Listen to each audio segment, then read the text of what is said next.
This helicopter also has counter-rotating rotors. It has a third rotor, but it's not attached to anything, it's just free-flowing.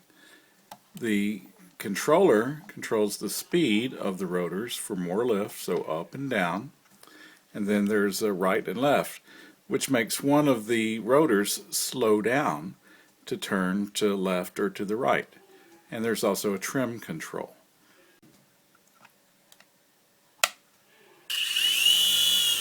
Speed of the rotors.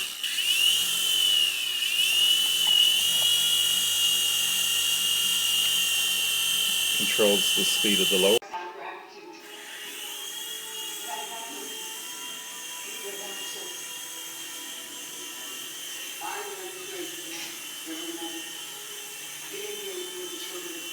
This helicopter has a single rotor, but it also has a tail rotor like a real helicopter.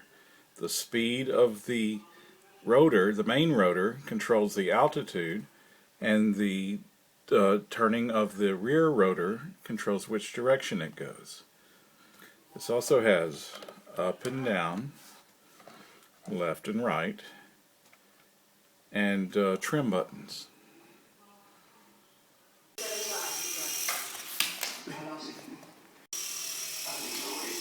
This helicopter has three rotors, counter-rotating main rotors, and then a vertical rotor to help control direction.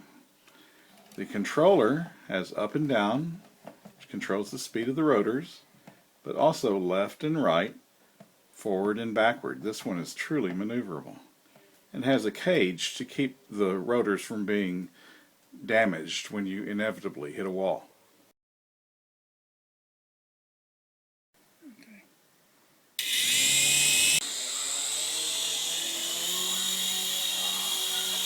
The quadricopter has four rotors, and you can control the speed of every rotor to make it go left or right, up and down, or to turn in a hover.